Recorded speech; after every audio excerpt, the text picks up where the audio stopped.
From training to performing, join our big league conversation. Welcome to the CSP Elite Baseball Development Podcast with your host, Eric Cressey.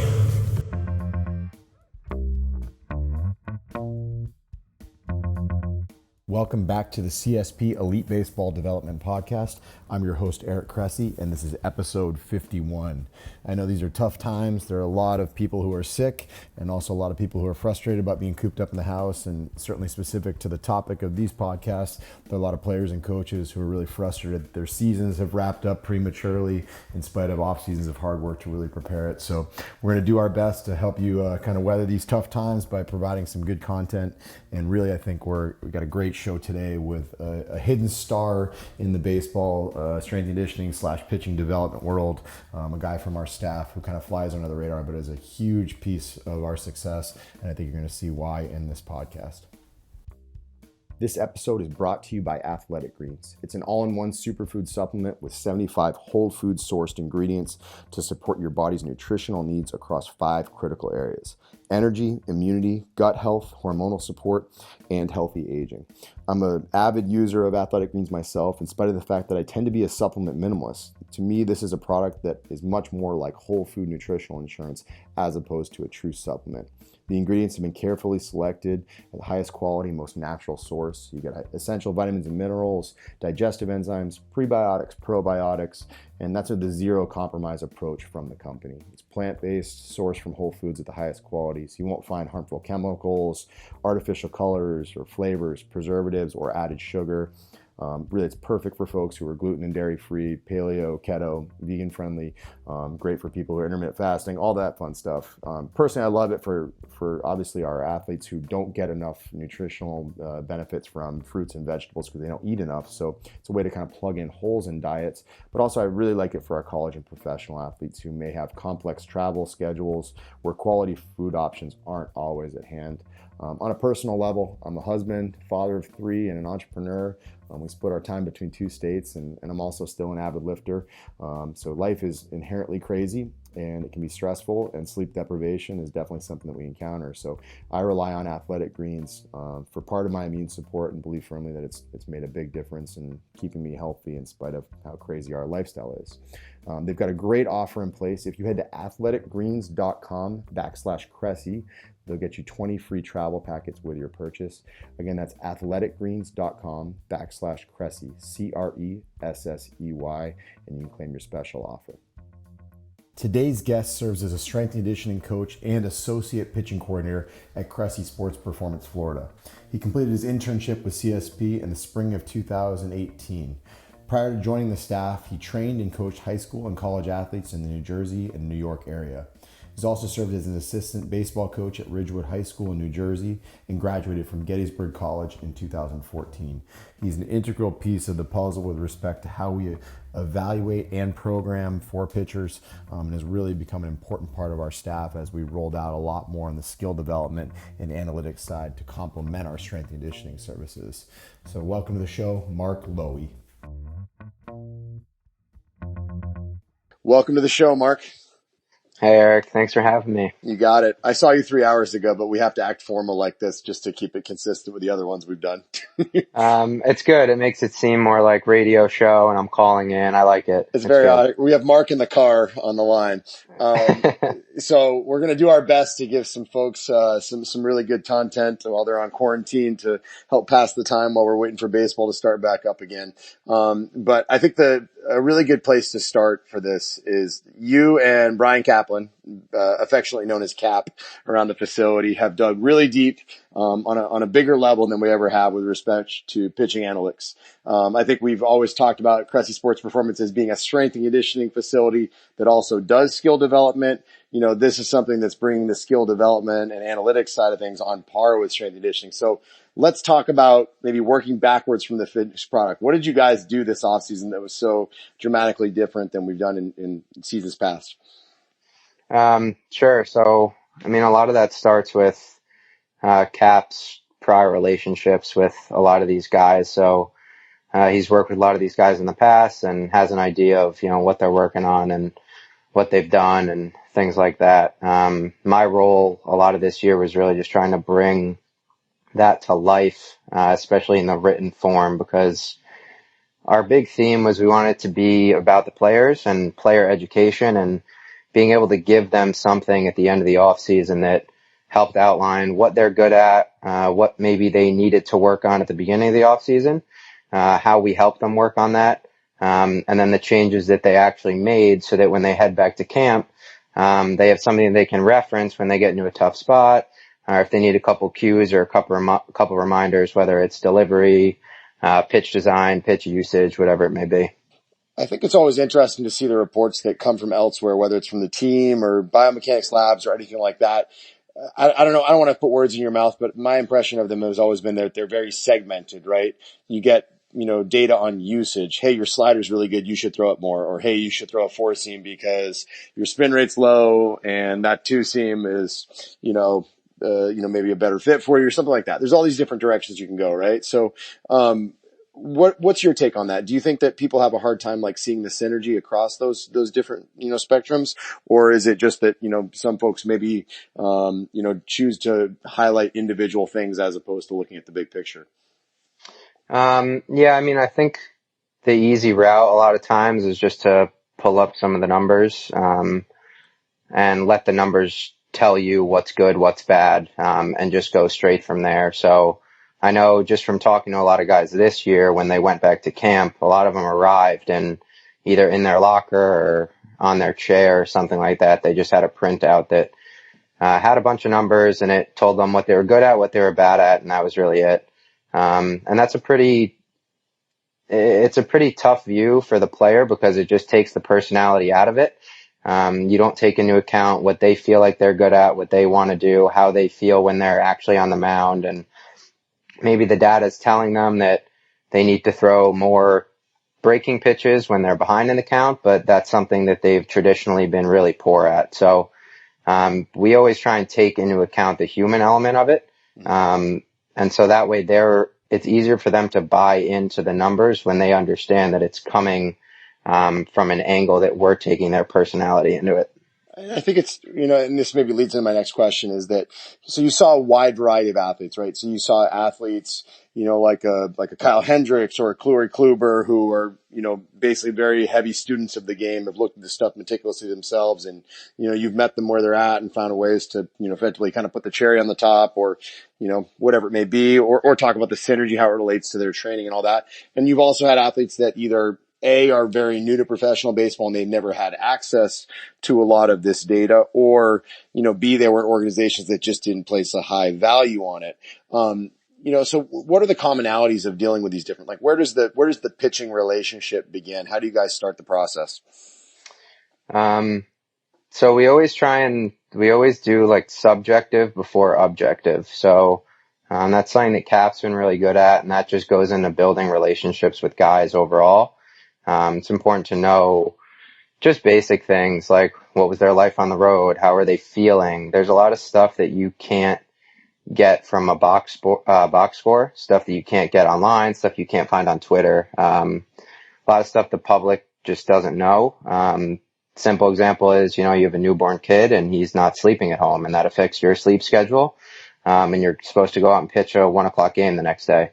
That start in the statistics may look really bad, but you can tell us and be like, hey, that start in Texas in April, I didn't get any sleep. I felt really horrible. So when you look at the data there, understand that that's not the best representation of who I am. So that helps us a lot when we want to then go dig into the numbers, because we know that there may be certain stretches that, for whatever reason, they weren't that great. So we always ask a guy, like, what was your best stretch and what was your worst stretch? And if it's someone like Mike Soroka, who's dealing with really 1 year, he's going to say, well, in these months I was good and these months I didn't feel that great.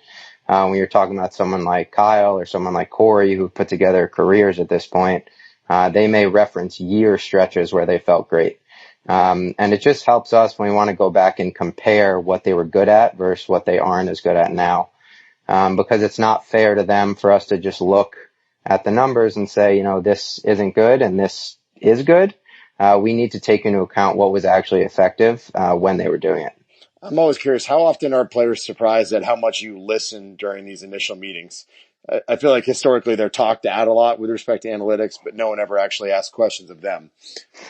So the way the reports flow, or the first couple of pages are all the physical assessment notes, and the pages after that are all the conversations that come out of what we call just a pitching consult. But the first page of the pitching consult section is something we titled just self-assessment, which is I just sit on the computer and I take notes for this hour-long meeting. And all the things they list, we take down and we put it into paragraph form. And there's just different things that they always drop little good one-liners. Like Miles was a really good one. Michaelis, when he talked about his four-seamer, because we had seen some things in his spin rate that we were a little curious about. So we just wanted to pick his brain and ask how he grips his four-seam. And then he said, well, I hold my four-seam like I'd hold a bird. Like I don't want it to fly away, but I don't want to crush it either.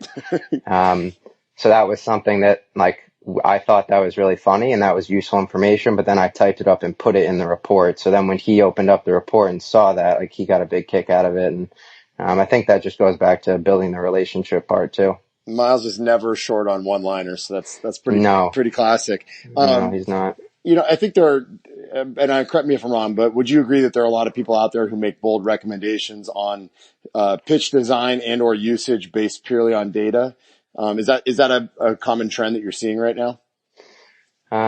Yeah, it definitely is. And I think just because we have all the data, or someone has all the data, doesn't necessarily mean they know how to use it or know what it means.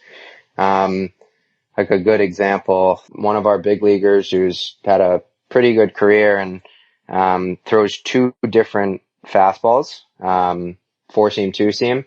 And if you wanted to compare those two pitches using something like a strikeout rate, you would look at one of them and you'd say, well, this one's much better. The four-seam strikeout rate is right around 50%.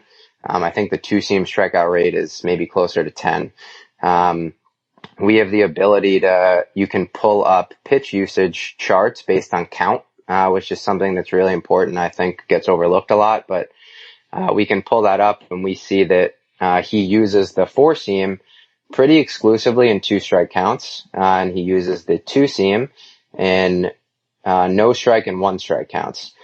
So when you're talking about a statistic like a strikeout percentage, you obviously can't strike someone out when there's less than two strikes. And when you ask him about it, he'll say, well, yeah, I mean, with two strikes, I'm going to try and throw four seams up. I'm going to try and blow someone's doors in, and get a punch out. When there's a situation that's maybe it's an even count, maybe he's behind in the count, maybe we need a double play, something like that. That's where the two seam comes into play. So if you look at the two seam a little bit deeper, you'll see that, wow, the ground ball rate's really high. The hard contact's pretty low. He does a very good job at throwing it consistently for a strike. The overall strike rate's very high. But if you were to look at those two pitches and just say, well, the four seam strikes guys out 50% of the time and the two seam strikes guys out 10% of the time, he should really only be a four seam guy. That's not the best advice if we don't look deep enough at the numbers. Those are great observations. So I'm actually really curious. So when you talk to younger pitchers, right? So we've spoken with respect to, established major leaguers, things like that. How much does the simple, A, training status, and B, ability to actually throw pitches for strikes impact all of this? Because I think a lot of people fall in love with a pitch based on what they see on, on the Rapsodo chart that comes out. And in reality, it, might be nowhere near the strike zone, or it may be something that they just aren't confident, or it's something that's super erratic because their body's not prepared to execute it over the course of an extended season. Is it a markedly different approach when we're talking about younger pros or, high school and college players? Yeah, I mean, it really depends because there's different versions of young, right? I mean, I think we mentioned Soroka already, but he's however young he is, but he acts like he's 35. Mm-hmm. No offense to Mike if he's listening, but he's very mature and he can handle all the numbers, and he has a ton of feel with what he wants to do with each pitch. There's other guys who come up and they might have all the raw stuff in the world, but if they can't harness it, if they can't throw it for strikes, if they can't repeat their delivery, Maybe they're constantly hurt, they're always sore, their elbows bugging them, whatever it might be. Their spin rate on their fastball is really the least of our concerns at that point. We want to get them to a point where they're nice and durable. They can throw. If they're a starter, they're throwing in the minor leagues, 130, 140, 150 innings per year. They're building up. They can make all their starts. And then we can really start to go from there once they put together the track record for us to say, you know what, we've seen this pitch over the course of a year. It needs to be improved, either its command, its location, its movement, whatever it may be. But the first thing for those guys is we need to build a really solid foundation on what their delivery does and what their body allows them to do. Let's talk about outliers now that we've just talked about trying to find consistency. I think so many people often make a mistake of trying to coach people to the average. So I always allude to, there was a study that, Reinhold and colleagues did, I think it was 2009, where they looked at, basically range of motion changes in major league throwing shoulders after outings, and the average range of motion at the shoulder, internal plus external rotation, was about 191 degrees. But there's a pretty massive standard deviation. I think it was like 14 degrees where, you have people that were substantially tighter than that and people that were substantially looser than that. So, the take home point is that, if you just focus on the average, you are doing a terrible job of preparing a good chunk of the people, because you're giving them the opposite of what they need. So, with you often probably see, from a mechanical standpoint, people who get coached to the average, and in the process it takes away what makes them unique and successful. Can you give some examples of where this has been, readily apparent in your work with pitchers this offseason? Yeah, so I think like one of the coolest things was, over January and February is when we're rolling, 40, maybe 45 arms, over the course of a week. Everyone's throwing bullpens. Some guys are throwing live, whatnot. But you start to almost like lose this understanding of what average even means when you're dealing with the elite guys, because they do so many things that make you scratch your head and say, like, I don't understand that in the slightest. And like a discussion we had at one point was that movement, when you're talking about movement and movement efficiency, it's very individualistic. So like the way I kind of think about it, and I've explained this to some people who they come in and they want to like this picture perfect model of mechanics, and in an effort to try and explain them that their body may not move in a way that allows them to achieve that. The analogy I use, or like the idea I use, is if we set up, 10 yards of turf and we set up hurdles at the 5-yard mark across the turf. So you can't go around the hurdles, but you have to either go over, go under them, whatever. And we asked Steve Cishek to figure out a way to get from yard 0 to yard 10. And then we asked Anna Cressey to figure out how to go from yard 0 to yard 10. Because of the height of that hurdle, if we say it's right around, 4'10", Anna's going to duck under that hurdle, and Steve would probably want to step over that hurdle. And to each of them, that was like the most efficient path to get from point A to point B. But they're two completely different ways of solving that problem. And when we talk about the delivery, like we have to understand the same thing, how stiff someone is or how loose someone is. Whether we're talking about lower half, upper half, shoulder, hip, knee, ankle, whatever it is, that's going to dictate how they move on the mound. So having this idea of, this is what a delivery should look like, it doesn't work with a lot of those elite athletes, because they've either adapted to certain positions or their body just doesn't allow them to get into certain ones, so they've created new ones. So like certain example, like if we want to use Soroka again, because of his uniqueness, like kid from Canada, grew up playing hockey, has adapted some interesting positions as far as like how he creates power, especially on the insides of his legs. If we think about how hockey players in skates and how they move, he can get into some very funky and aggressive knee and ankle positions, because those are positions that he grew up creating power in. But if you look at that delivery without having any prior knowledge, you may look at that and be like, well, he doesn't do a really good job of keeping his direction of the plate because his knee drifts forward and he tilts way back with his shoulders and his arm swings really long and whatnot. But you do his eval and you understand, like, oh, he's got some pretty good ankles. He has a pretty funky straight leg raise. He has a really flat spine, so he can get into these extended positions a lot easier than maybe someone like a Brad Hand who's stiff through his T-spine. He's a little stiffer in the adductor groin region, so Brad's going to have a nice tight stride. He's not going to want to let that knee drift forward too much. We're going to try and limit how much he lets that leg drift away from him. And all those little differences, that all comes out of the eval, and that all comes out of us just watching them move in the gym. Absolutely. So circling back to the data, you and Cap have been going down a very, some big rabbit holes this winter. Fill us in on a few of them that have jumped out at you. So I guess there's like two good ones we've liked. The first one would be looking at horizontal and vertical release points. So trying to understand how changes in a vertical and horizontal release can help explain what was going on in the delivery. So really it'd be how the delivery is affecting changes in the horizontal and vertical release. So if you have a guy who, if we're going to use round numbers, let's say his vertical release is 70 and his horizontal is 30. Those are relatively average. I would say the 30 is a little bit closer to third base than normal. If he goes and he has one outing and he goes out and his vertical stays at 70, but now his horizontal is at 35. Some people may look at that and say, well, the arm slot moved.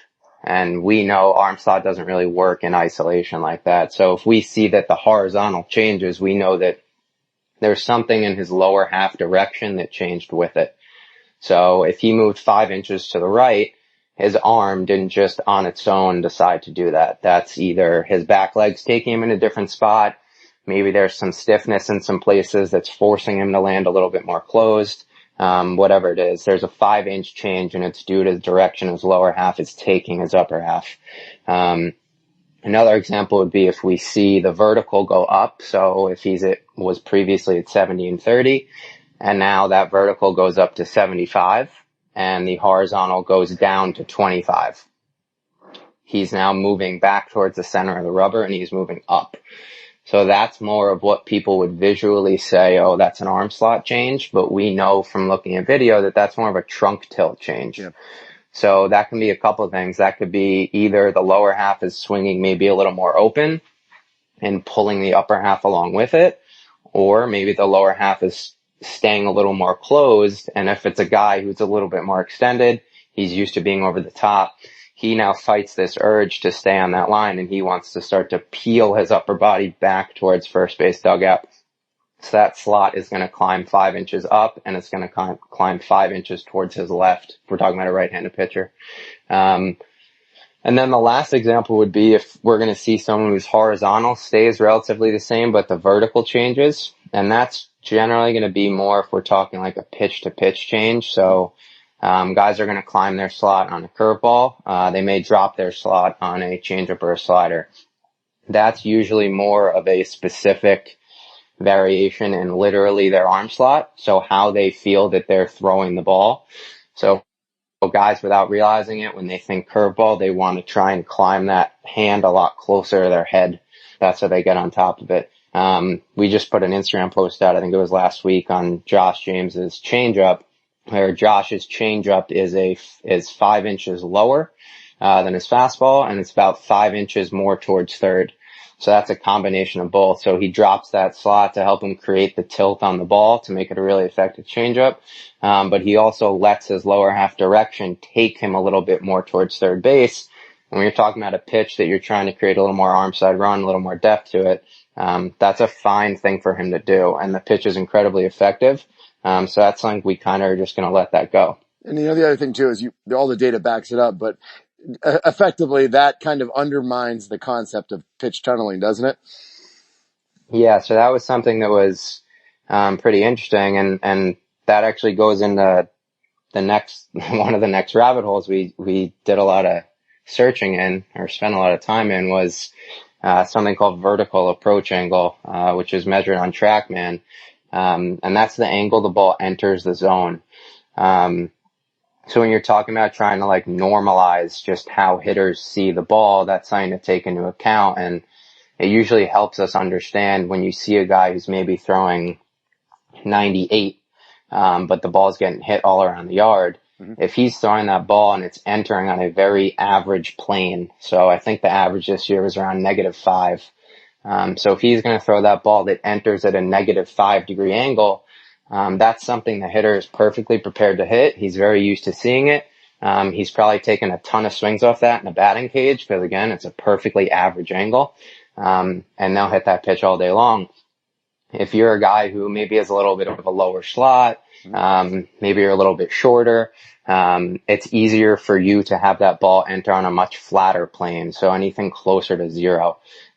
So guys like Josh Hader is someone who has one of the flattest approach angles in the league. It's like a -3.6.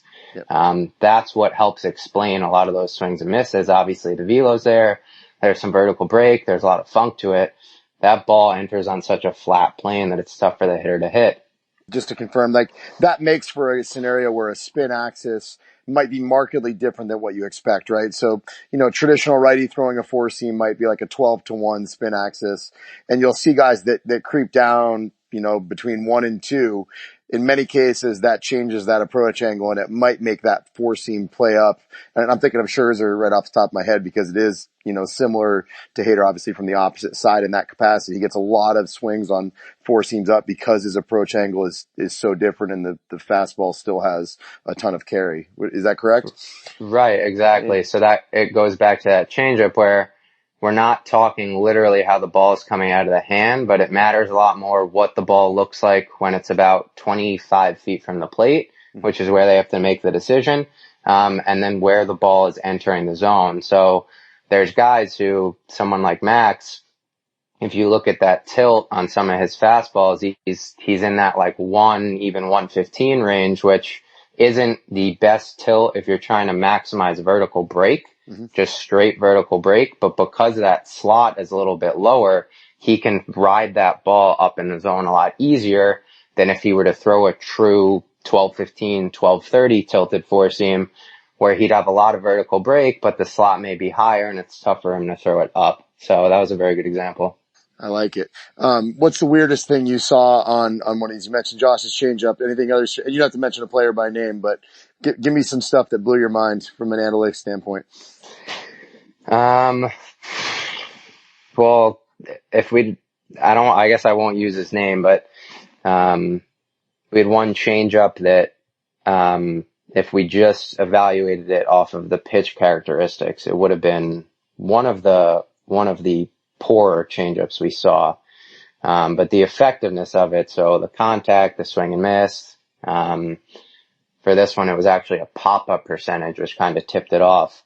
It was really effective, but what was happening was, this was a guy who threw balls more down in the zone, more of a sinker, was actually throwing a changeup like up and above his sinker. So if you think of a guy who throws a really good sinker, that ball is always plummeting down.